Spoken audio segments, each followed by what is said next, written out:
There we go. I also don't got my preview screen.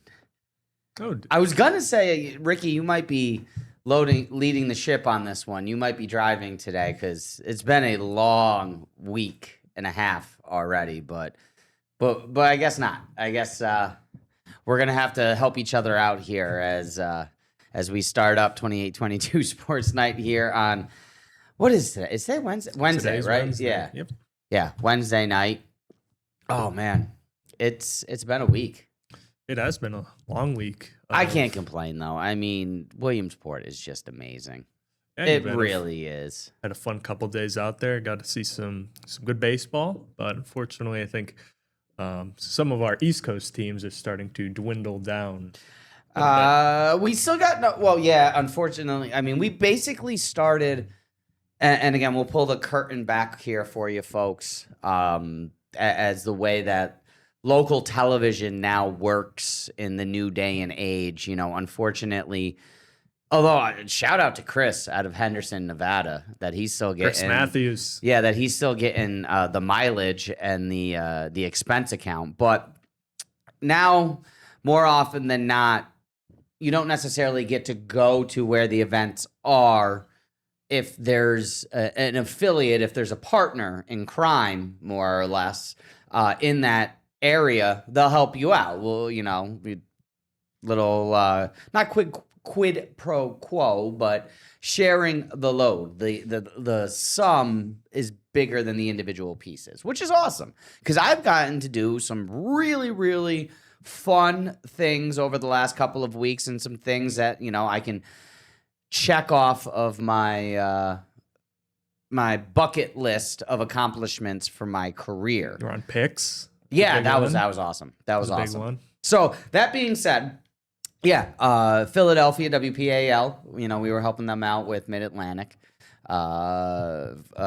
Picks 11. We were helping them out with Metro. We've been helping out Mountain all week out of our Las Vegas affiliate, and we'll continue to help them out because win or lose today, they will play tomorrow. If they lose, if they win, they're on to Saturday's U.S. championship game. We've been helping out. We've tried to help out our sister station in San Diego, but did not have a ton of luck there, unfortunately. And we've also been helping out our sister station in Phoenix, Alabama, who I'm now writing an email to saying, unfortunately, I'm not on site today to do any live shots for them. And now I'm also upset because I want to have gotten in a car and driven out to Williamsport so I could have done live shots for them because that's pretty fun and pretty cool, which I will be doing on Saturday and Sunday. But that all said, yeah, the teams are dwindling by the wayside as I've gone on a long tangent and people have changed the channels. Mid-Atlantic, 0-2 in the Little League World Series, unfortunately, as they lost their opener to the Midwest team, who's a really, really good team. Yes, they are. Really good team. They lost their opener to Metro. They lost their opener to Metro, yes.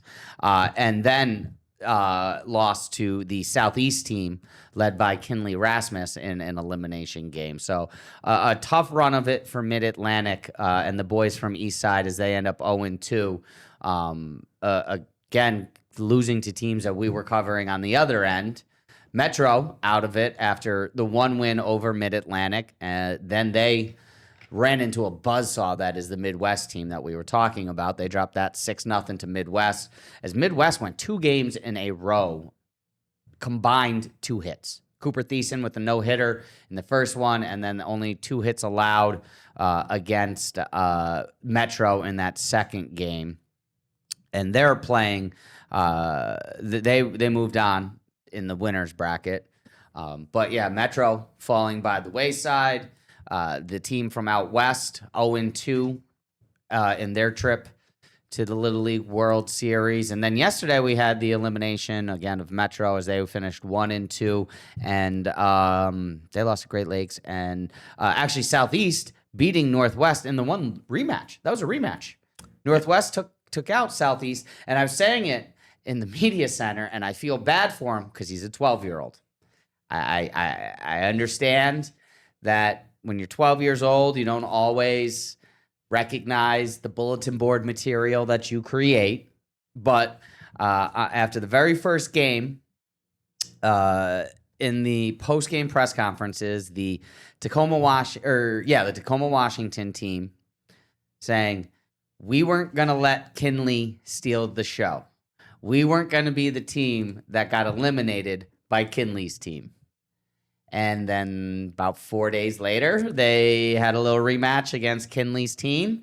Kinley 2 for 3 in RBI, breaks the all-time hit record for a girl in the Little League World Series, and sends the boys from Tacoma, Washington back west. So don't want to be, and I'm not rubbing it in, and this isn't freezing cold takes, but gotta be careful if until the double elimination tournament is over and you've actually eliminated someone. Gotta be careful what you say in those post-game press conferences. Yep. And you live and you learn. And, that happens. Kinley's a phenomenal player, one of the stars that has really come out of the tournament. And The star this go around, yeah. I know Mason Rincon had a solid tournament as well. He looked real good, man. But unfortunately, that Metro team falling. But Phoenix City. Curacao looks really good, by the way, on the international side. Curacao put up 10 runs in the second inning, beating Nicaragua 12-3, 12 runs on 11 hits as they continue their run at 3-0 now. They haven't. Those were the first 2 runs given up in the entire Little League World Series by Curacao. I mean, just crazy. I mean, Curacao has just been on a run lately, and it was all pitching, and then they just threw a 10 spot up for the fun of it this afternoon. I felt bad too for the Latin American team because they could not get an out. They were putting balls in play, and the defense just it seemed like the moment kind of overwhelmed them a little bit. Yeah, that happens. That happens sometimes, but. That's a really good team. And, Nicaragua will, they're not done yet. They lost.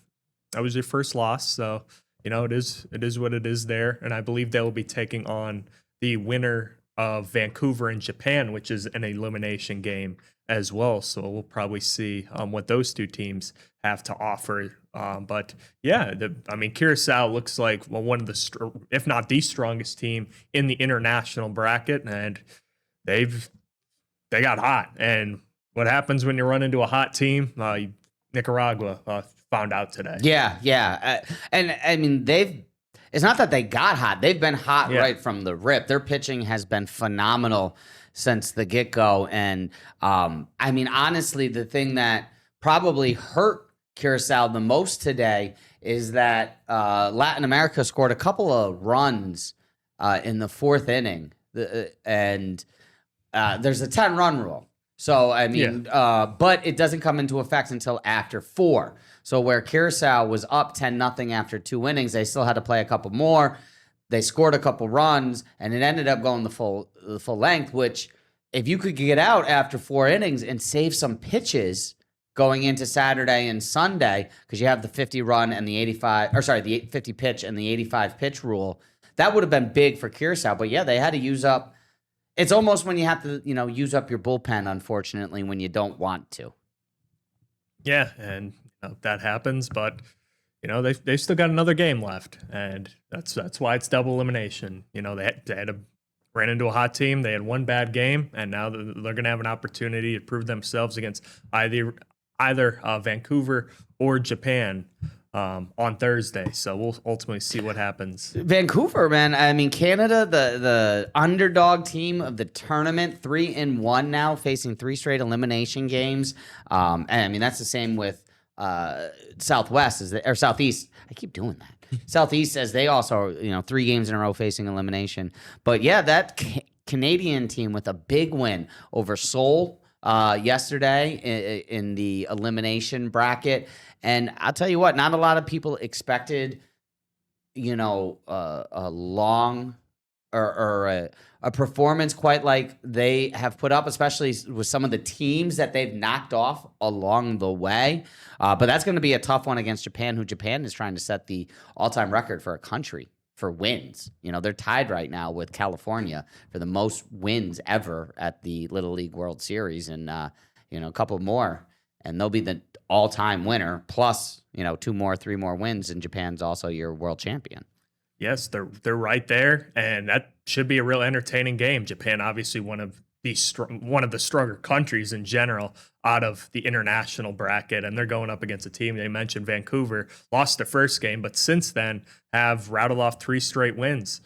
They beat, as you mentioned, they beat Seoul, they beat Panama, and then I believe a couple days earlier on Saturday, they beat Australia after dropping their first game. After dropping that first game. Yeah, and then that's when the ice cream challenge came in. Yeah, after they actually lost that first game to Seoul, South Korea 7-0 and ended up beating them 3-2 later. So 2 rematches yesterday with the other team coming back and rebounding from the first game. And Canada being powered by ice cream as after that first game, their coach said, "Hey, if you guys beat Australia, I'll buy you ice cream." That turned into Todd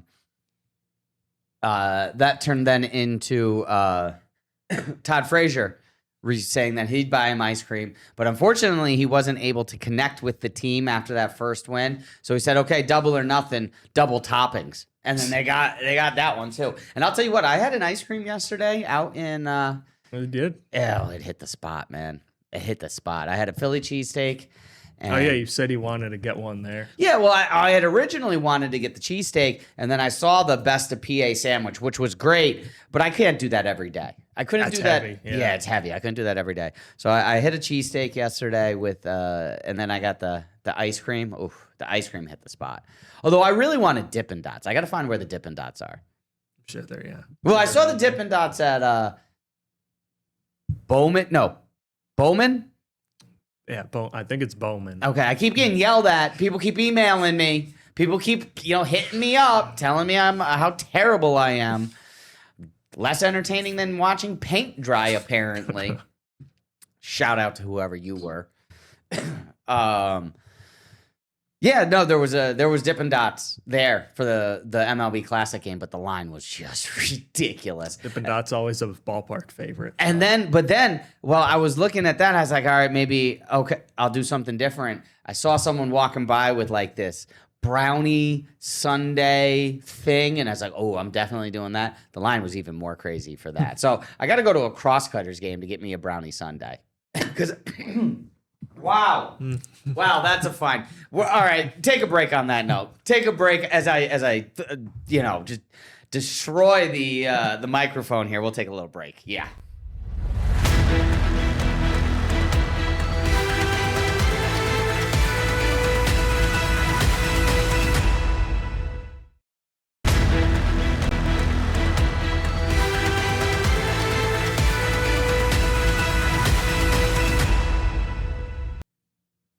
We are back here on WBRE, WYOU 2822 Sports Night, and hopefully I got whatever that was, that frog that just jumped down out of my throat, long gone here. Sorry for you folks at home. Don't worry, I put $5 in the fine bucket. You know the rules.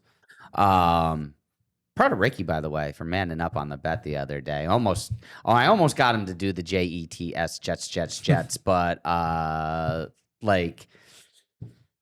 wasn't gonna do that to you. Wasn't gonna be that guy. So okay, that's fine. Well, yeah, they lost. They got shut out. Although it's a preseason game, but it is what it is. Yeah, I mean, like I said, it'll be one of the few wins. Although people are talking good things about the Jets, so that of course means they're going to be terrible. Just because anytime you talk good about anything in New York, it destroys itself from within. But that being said, still a bit of a QB battle in Pittsburgh, huh? Yeah, very. For the backup spot, yes. I think you're still looking at Will Howard and Drew Aller and Mason Rudolph still all in that 3-man battle. It's looking like I think Mason Rudolph at this point is the favorite at this point in time, just due to the fact that Will Howard is coming off an extremely bad performance against the Jets, 2 interceptions and just, couldn't put up any points on the board. Same thing with Drew Aller. But ultimately Pittsburgh is in the midst of a backup QB battle, and no one really knows. Mike McCarthy hasn't elaborated on how many QBs that this roster will keep, and there's rumors that it could be 4, but that, in my opinion, is just bad roster management. So yeah, because again, this is the thing. If you had someone that you did not think was going to take every single snap for you in 2026, then I have no problem with you throwing 4 guys on the roster. You know what? There's been plenty of years in Madden where I haven't had a quarterback for the Jets, so I've had 4 different quarterbacks, and you figure it out, whether it's Tommy DeVito or Sam Hartman or Kyle McCord or whatever. But that being said, if you know that Aaron Rodgers is going to take hopefully every single snap, then you are wasting at least 2 roster spots, because you do need to have a backup, but you don't need a third, especially when 2 of these guys can go to the practice squad. I don't think after their performances that either Will Howard or Drew Aller are going to be the top of the list for any teams searching for a quarterback as we head into week 1. Well, yes, that's why. That's why I think Drew Aller has a roster spot at this point. I think he's the solidified QB3. You don't send a 3rd round pick to the practice squad. That's just not what you do. Will Howard, on the other hand, that is. I'm sorry. Who was the Hackenberg? He was a 2nd round pick. Okay, he could have gone to any squad. So it doesn't matter what pick you are, especially if you're a Penn State quarterback. But Will Howard, I know, is from Ohio State. Well, he's from Penn. Oh, he's from Ohio. Yeah. So yeah, I mean, Drew Aller, I think at this point in time, he's going to have a roster spot.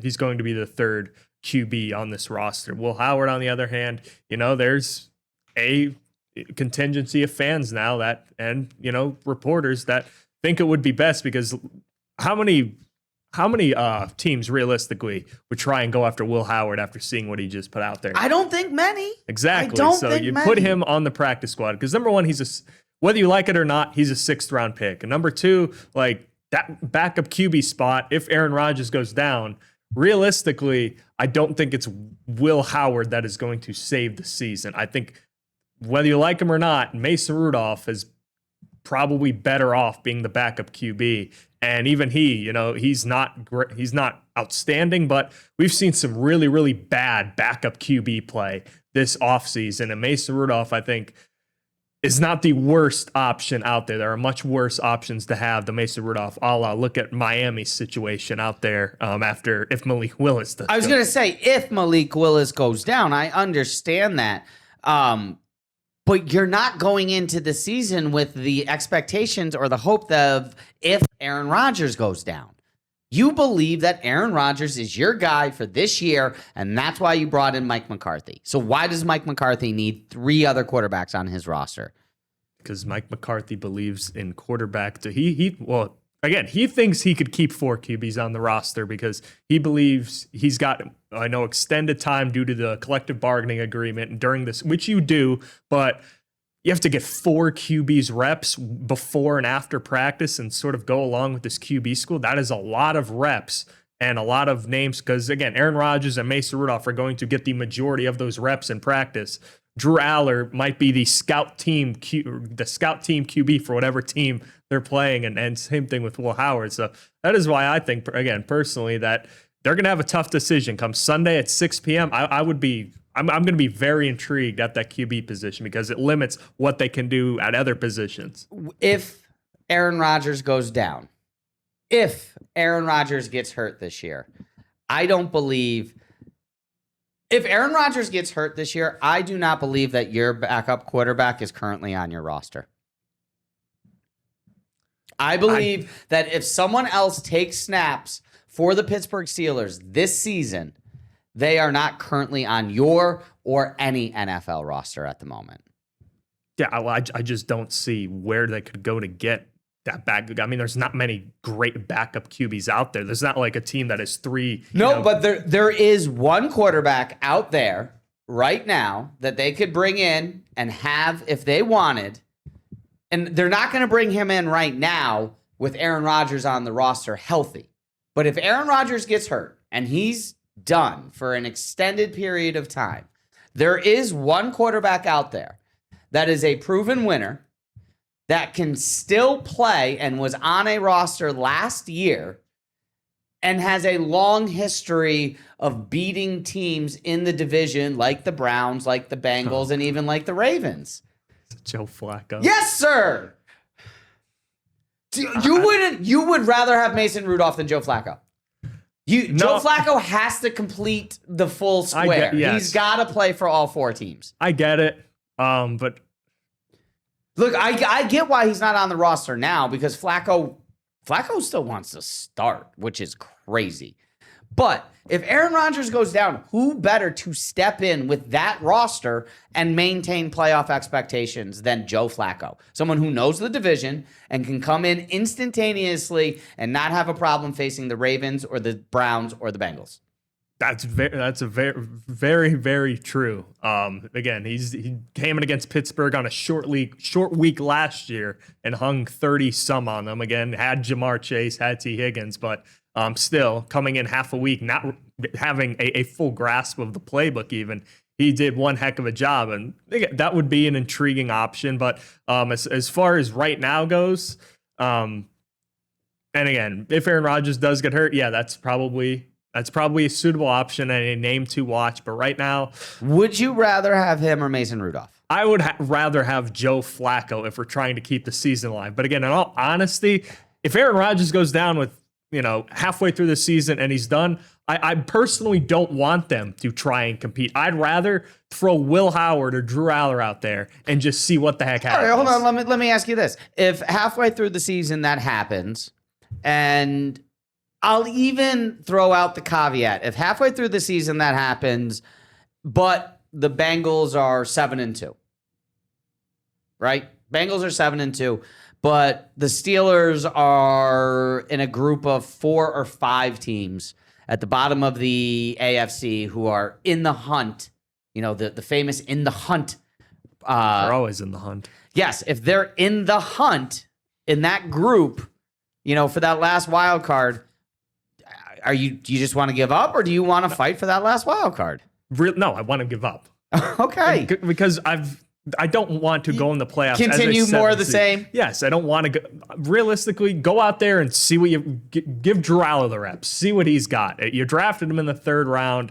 Might as well throw him out there. It's not going to hurt. And plus, again, if you lose, you get a better draft pick. And, if you don't think the QB's on the roster, you don't need to finagle and, compile more draft assets and, more draft assets to try and move up into the draft. I'd rather them just throw them to the Wolves, see what Drew Aller's got, Will Howard, see what they've got, and, hope for the best. If they get hot and, the rookies play well, or the rookies second, so be it. I like Joe Flacco completing the circle. I need to see it now. Now that I've manifested it, I need to see. He's the Ryan Fitzpatrick of the AFC North, but with more Super Bowls and playoff appearances. I don't think he ever got to the Patriots, though. Who? Fitzpatrick. Yeah, that was the only team he didn't. That's why I want to see him complete the I can't say triumvirate because that's 3, but all right, let's take another break. We're going to come back. We're going to stay with the black and gold as you got no cornerbacks right now. No, we do. They're just hurt or sitting out due to contractual obligations. Yeah, so when we get back, we'll break down what's going on with Jalen Ramsey and Joey Porter right here on WBRE, WYOU 2822 Sports Night.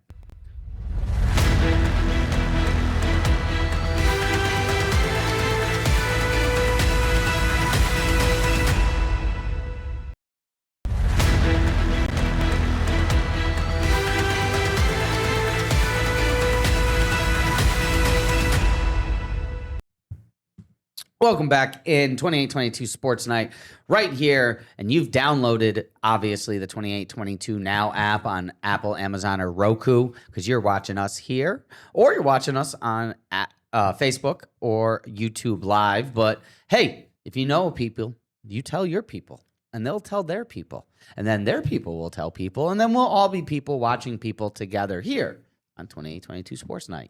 And then the people who sign my bills, paychecks, will be happy with me, and I can keep the people who keep the roof over my head happy. And that will all be a good thing.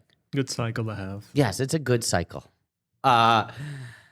Speaking of cycle seems to be play well, want a new contract, hold out until I get a new contract.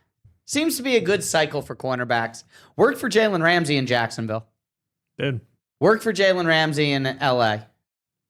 Worked for Jalen Ramsey. Where else did he get one? He got 3, I think, right? Miami? Miami. Yeah, he got 3. So Joey Porter Jr. trying to learn from the best. Yes, and Joey Porter or Jalen Ramsey is also back at practice, so that's also That's a good sign thing. for the Pittsburgh And again, team. I've said it. Jalen Ramsey does not need to practice in the preseason. Dude will be ready come day one. Like, there are certain guys that they've been in the league long enough. They know how to play football. I'm not worried about Jalen Ramsey. I'm happy that he's back. I've always liked Jalen Ramsey, and I hope he does well for your secondary. And I appreciate the fact that, a former Steeler safety has made their way up I-84 and 8 and is in New York with Minka. So you do you. Enjoy Jalen. And I wish that Joey Porter would come back because listen, when a couple of years ago, I always drafted him as the second corner for the Jets with Sauce Gardner, but obviously neither of them will be repping gangrene. Well, you got some good picks for Sauce Gardner. Maybe we'll send a couple to you and get Joey Porter. Well, that would be something. I'm not sure if it would happen, but I think a first-round pick. Just would not the have to Colts, because the Colts better suck this year so the Jets can get Arch Manning. It's also very true. Yeah, they need that Arch Manning, but yeah, They need that Arch Manning. They need that, And then they're franchise going to QB. destroy Arch Manning. Or Arch Manning won't want to play for the Jets and will get himself traded to the Giants like his older brother or uncle or whatever.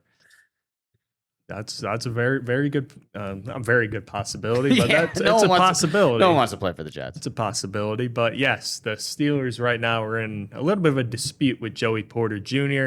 It's like a family lineage because this happened with his dad. His dad, I think, ultimately ended up leaving and going to Miami. Yeah. But that is how the Pittsburgh Steelers do business sometimes. Their first offer, I think James Harrison gave us a little bit of insight into how this works. He said their first offer ultimately ends up being very disrespectful. And yeah, I mean, they disrespect you. Okay, here's the thing. Is it disrespectful?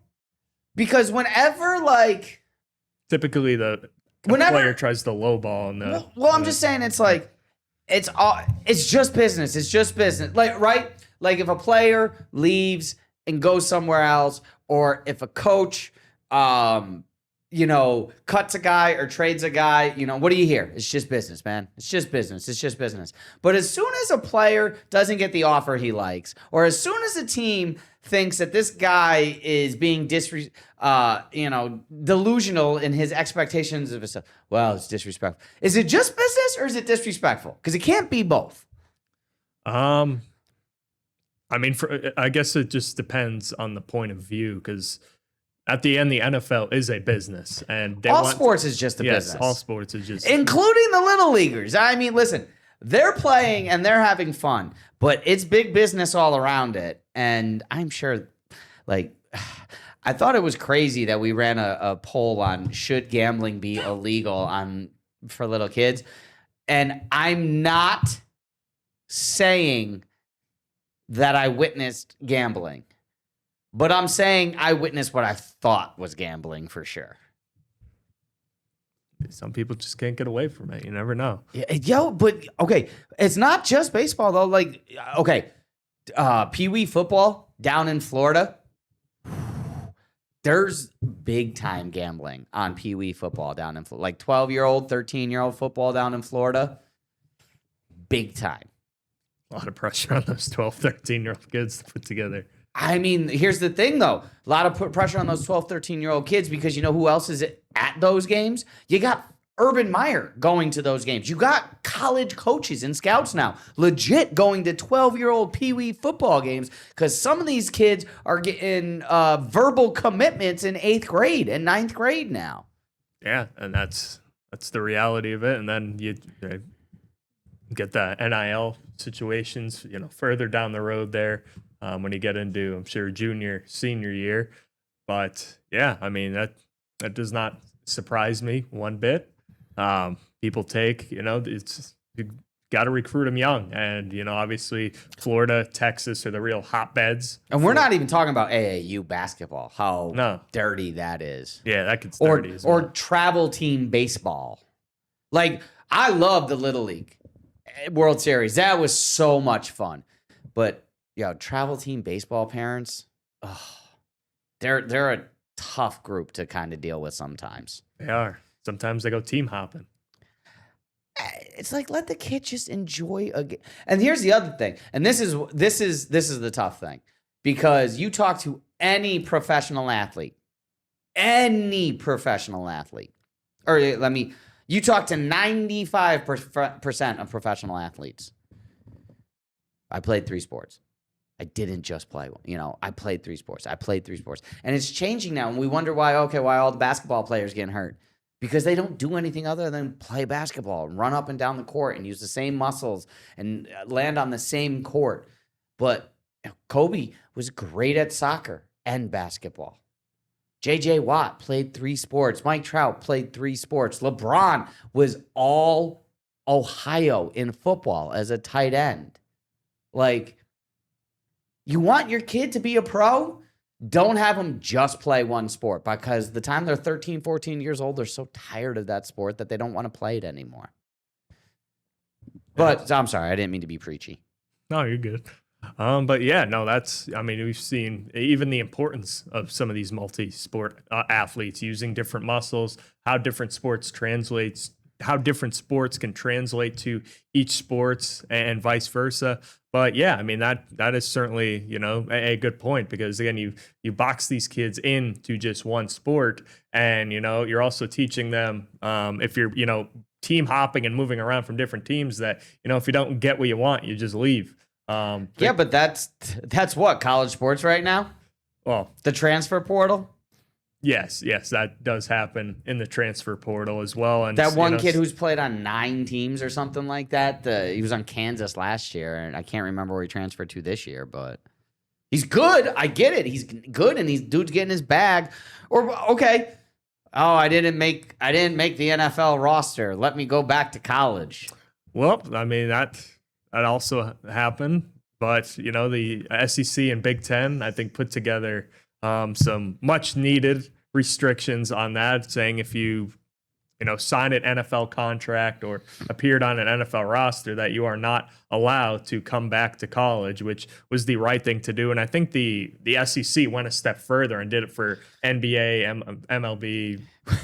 Will Wade's got a tough act now, because I think his entire team was former pros. But now I think question has become for some of this is, what about international professionals?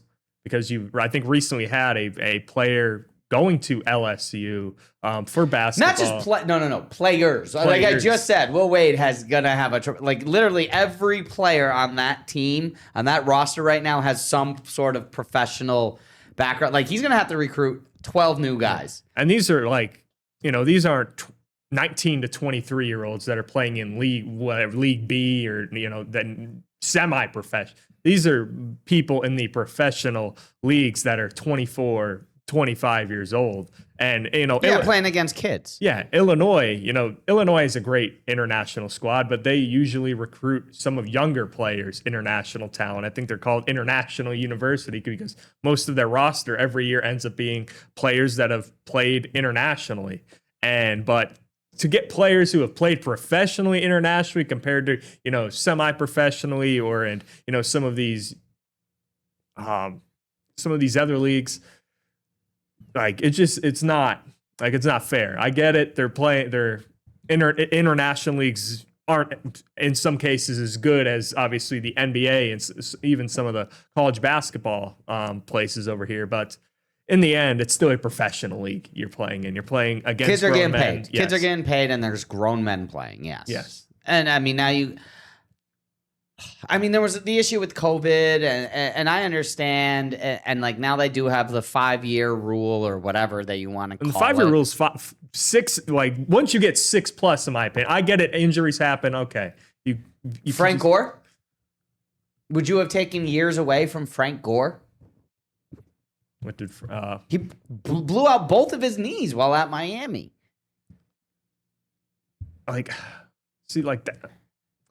See, that's tough. Yeah, again, because Frank Gore did nothing wrong, but he would have lost a year of eligibility because of the 5-year rule because he blew out both of his knees. But then you do have a tight end on Miami's roster last year that's played 9 years of college football, which is he's had a decade of college football. Dude's Van Wilder. Exactly. Every situation is different. This is the problem.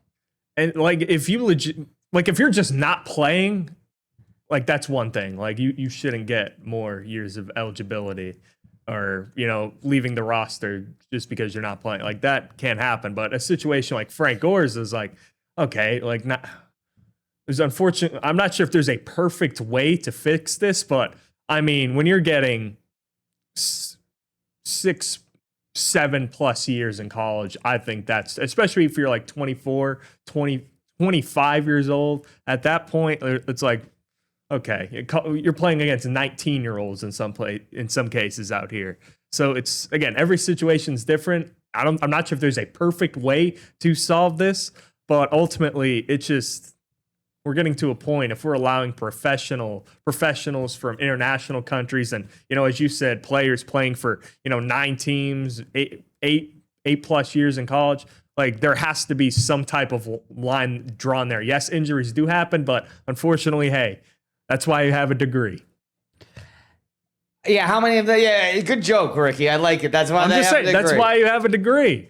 How many of them are leaving with degrees? How many of them are even going to class anymore? Again, how much class did Carson Beck take in his last year at Miami? Because he had already graduated with an undergraduate from the University of Georgia.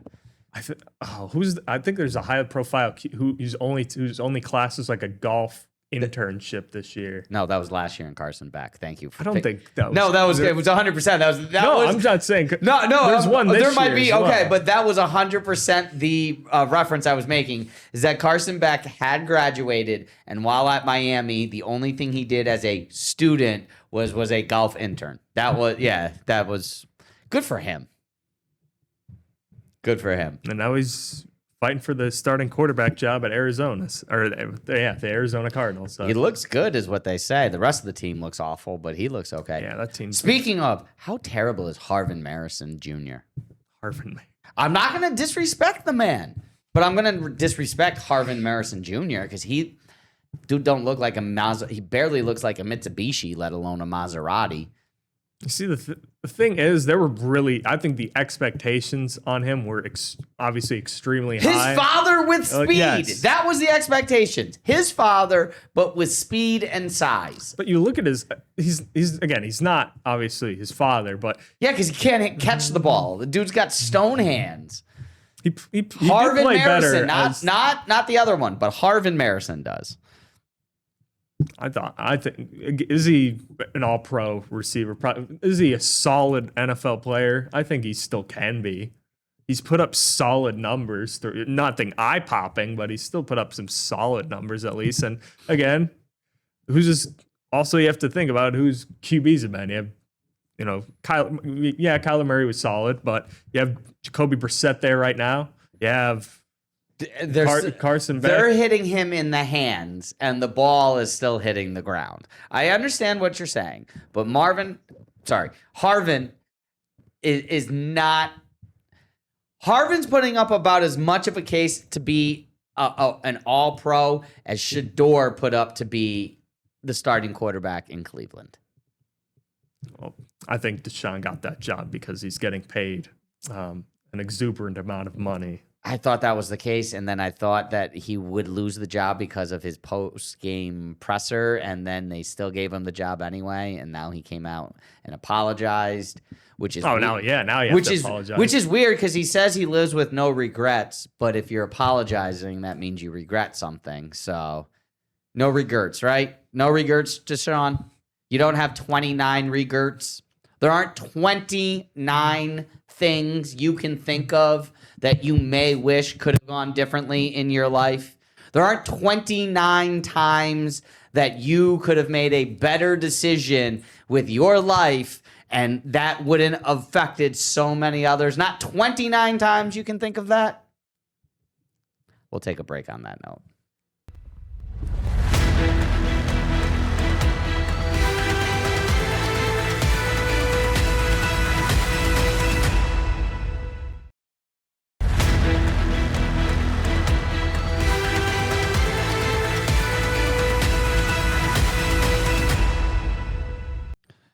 What's going on? We are wrapping up here as first 3 segments have gone kind of long. So we're going to be real quick here. Ricky, we got a preseason playbook to go to? Yes, we do. Where were you at yesterday? I was at Pittston area. Oh, wait. Because yes, we already did. We ran with the pack already, right? You guys did that yesterday? Yeah, ran with the Wolf Pack. How was your interview, by the way? How'd that go? Went well. All right. Mr. Awesome. Couple of Lakeland Craig. Chiefs cutting it up. Yes, obviously, I think some of the voiced. Technology doesn't love working with us. What a surprise. Yes, the voice or the sound was there, but the audio didn't line up with the Zoom. Yeah, I mean, the one thing that's good about Zoom, I think, in this day and age after COVID and everything, people are kind of okay. They understand. They see that, they've seen it enough. But prior to that, no way could you ever put that up on television anywhere. So, no. But all right, let me not distract you. Yeah, you headed over to Pittston area as we're wrapping up. We got only one more. Tomorrow's our last one. Yes, tomorrow is our last one. Blue Mountain Eagles tomorrow wraps up all of. Oh, is that where Connor? Well, we already got we already have it in the can. Oh, we have it all set. Joe Garrison and myself, and some footage from last year. okay. Connor will put that together for you tomorrow. Okay, No, because tomorrow we got Blue Mountain, and we also got. I know you're headed out to Lake Lehman for our Athlete of the Week as well. Yes, that should be we'll talk about that tomorrow. Yeah. So all right. let's go to Pittston, and then we got to get a quick break in, and then we'll wrap up the show. Yes, the Pittston area Patriots coming off of a Wyoming Valley Conference Division I title, but hunting for a district title. They fell short of that last year, and with some key seniors leaving, with 8 on each side of the ball departing, the team is counting on the over 70 players that have come out for the team this year to sort of fill in those holes, along with the returning all-state wide receiver.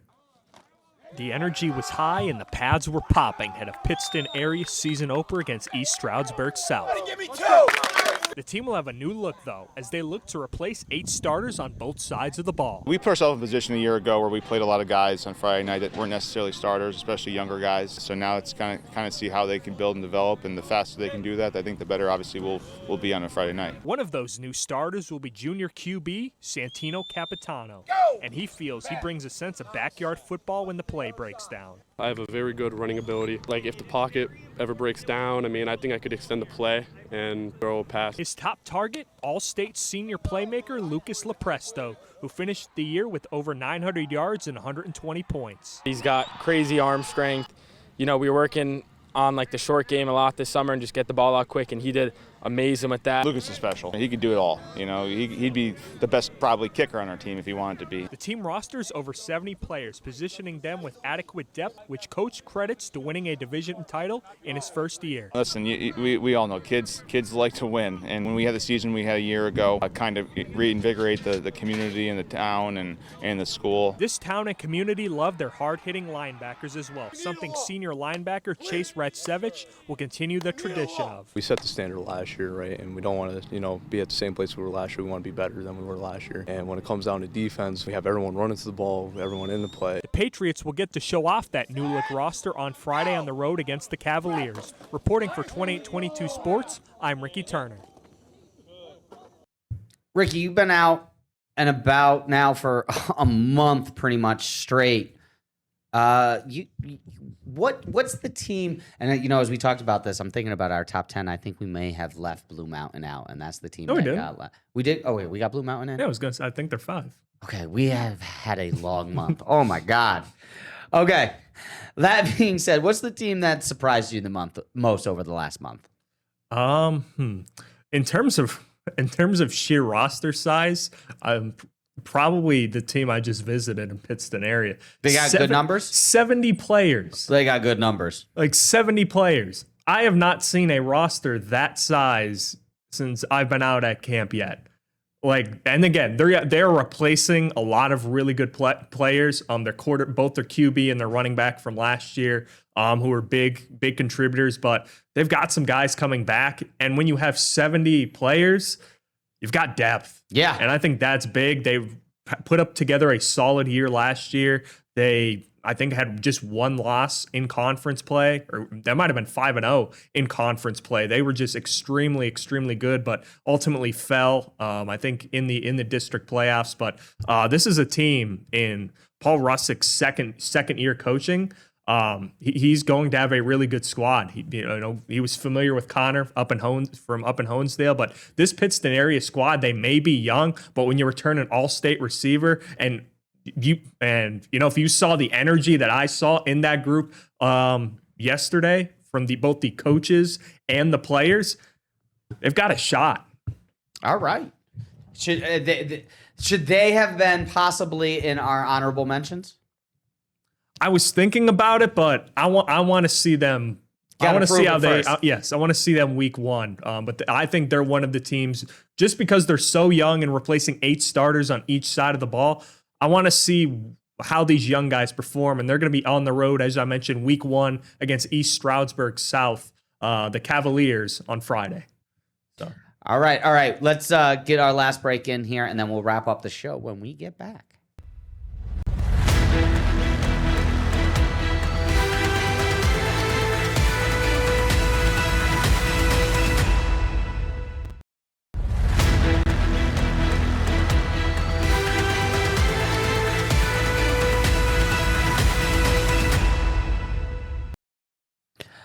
Hey, welcome back as we wrap up here on a Wednesday night. I told that guys, it's been a long week.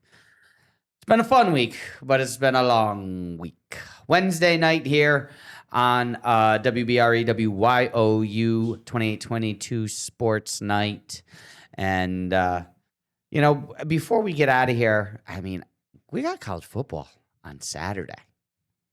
Yes, we do. It's here already. We got high school on Thursday. We got college football on Saturday. We got a couple more preseason games to look out for. I hope you've mowed your lawn. You got everything done, right? Because there's no chance of doing anything basically on a weekend after this. Nope.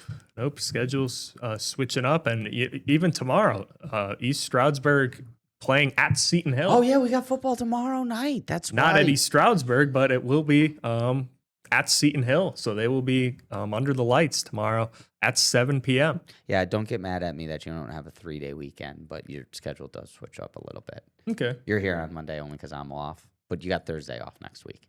Okay, that's fine. Okay, I'm sorry. Oh, you're good. You will have 2 days off in a row after that, though. I promise. Yeah, no, that's fine. Okay. I just, 3-day weekends are fun. I get it.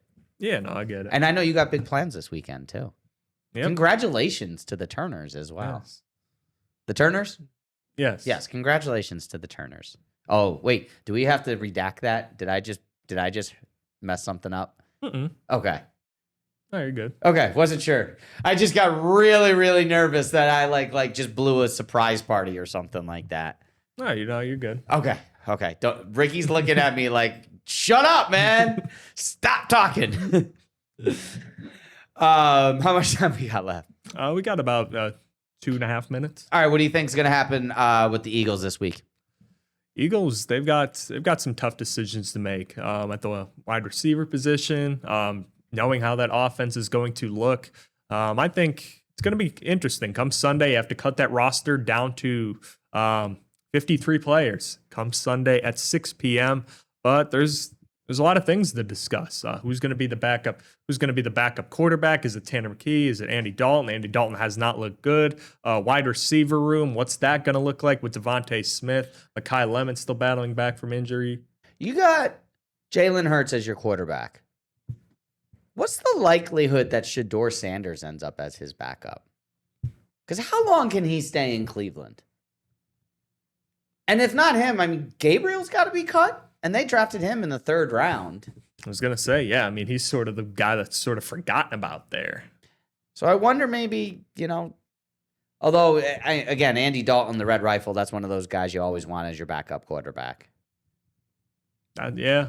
Well, yeah, but the thing is, they believe in Tanner McKee has come in and played respectable at times, but Andy Dalton has not done that so far this preseason, and also, yeah, he's getting a little long in the tooth, yeah. Yeah, Tanner McKee's also again been with the Eagles for a while as well, so they're very familiar with his skill set. Did you mention Dolly yesterday? I did not know. All right, well, let's go out on that note as she went out on a high note.